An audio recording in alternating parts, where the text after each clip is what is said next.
This is Epic Universe, and come 2025, it will change the theme park industry forever,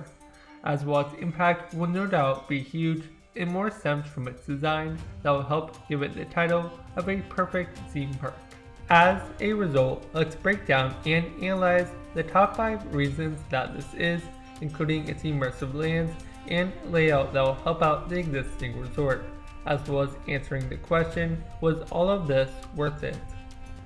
When breaking down Universal's concept art, one of the most noticeable aspects is that each land is fully immersive and centered around an intellectual property, these being Nintendo, Universal's classic monsters, the Wizarding World of Harry Potter, and How to Train Your Dragon, all centered around a hub that is themed to space, and this is important for numerous reasons.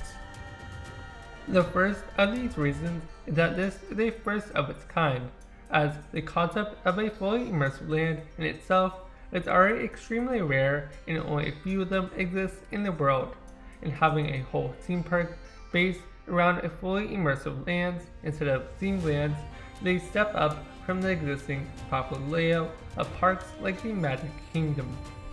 One of the main draws of a fully immersive land is that it helps give guests the sense of being transported into that popular place from their franchise. In addition to this, it also provides them with several social media photo spot opportunities, which can help encourage free marketing for the resort.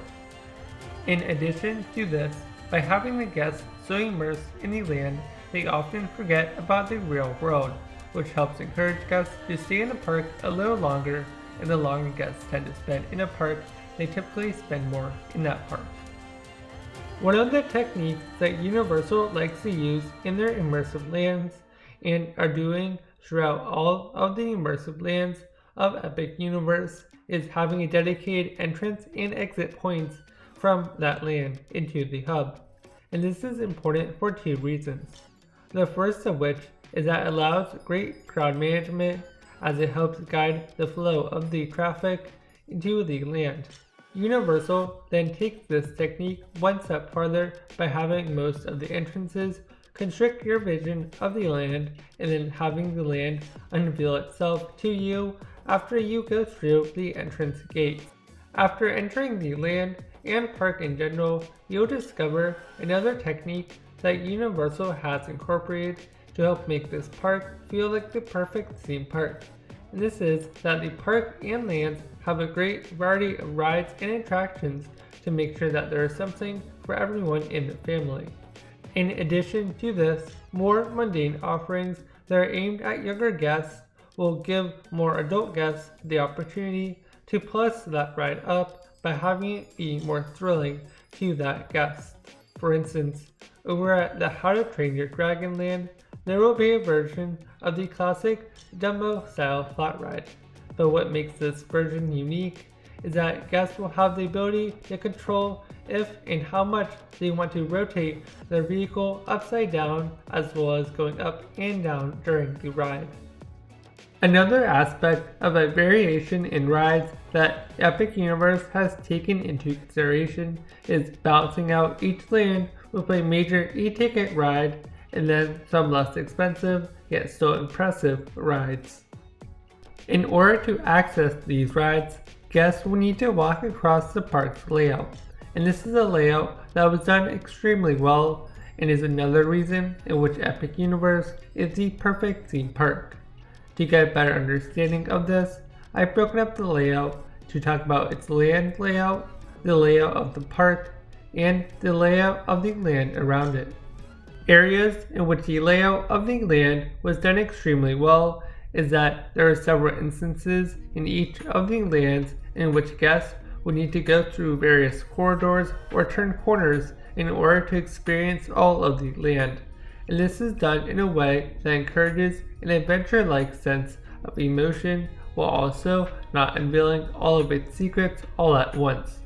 At the same time though, there are also areas of the land that will be revealed to you all at once to make an impressive statement when you enter the land.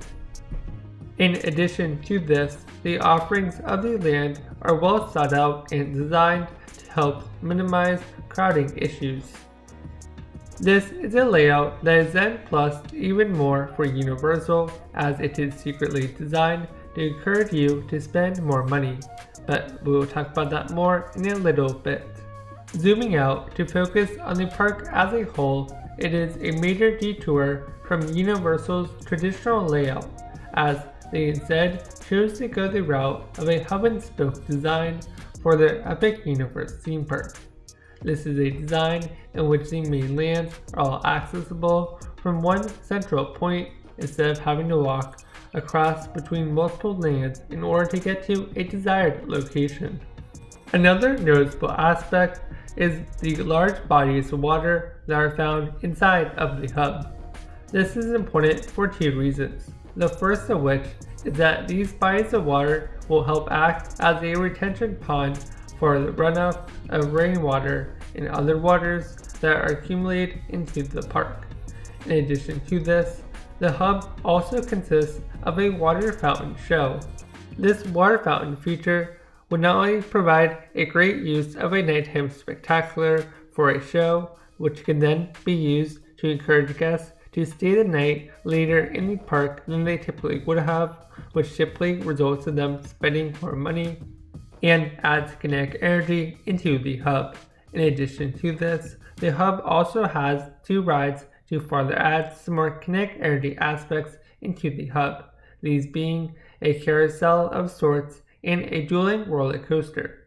Adding impressive rides like this are a great way to encourage guests to spend more time in the hub as opposed to just walking through it or spending some time to shop and dine inside of it, which is a major detour from most hubs, which would typically just consist of small attractions, if any, and shopping and dining locations. If you want to experience more rides, you can simply go into the immersive lands, which are each accessible via their own entrance that connects to the hub.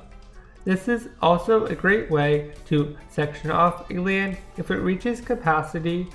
to help guests find certain lands of the hub. Each of the individual entrances will be themed to its respective property and consists of noticeable structures that can be seen across the park's hub.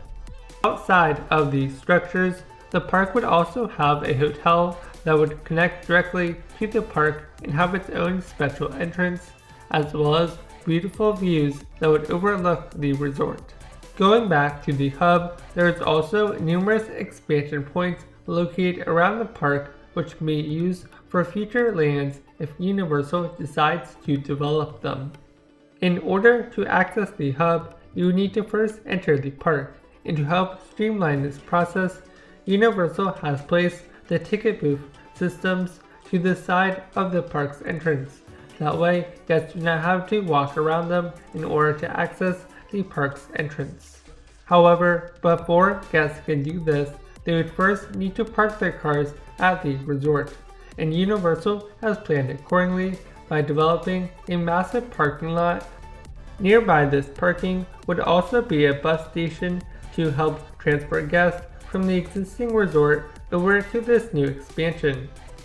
In addition to this, some of these buses would also come from the proposed train station that would be a collaboration between Universal and Sunrail to connect the Orlando International Airport to the Orange County Convention Center, a convention center that is nearby Epic Universe, thereby connecting the Orlando resort of Universal to the Orlando International Airport. In the future though, this may not just be the location for Epic Universe, as Universal also now owns a bunch of land around Epic Universe, which could be used for potential expansions like a city block for this section of the resort, as well as another park.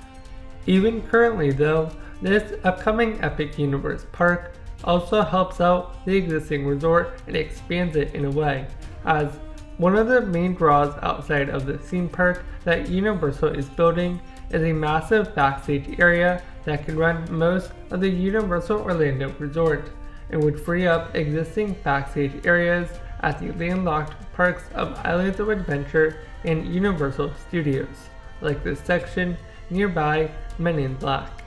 Lastly, another method in which Universal is using to make Epic Universe the perfect theme park is designing it in a way to encourage guests to spend more money. One of these experiences is the add-on offerings provided by Universal, experiences that currently exist in the form of the interactive Wizarding World wands, which will most likely be included in the Wizarding World land in Epic Universe,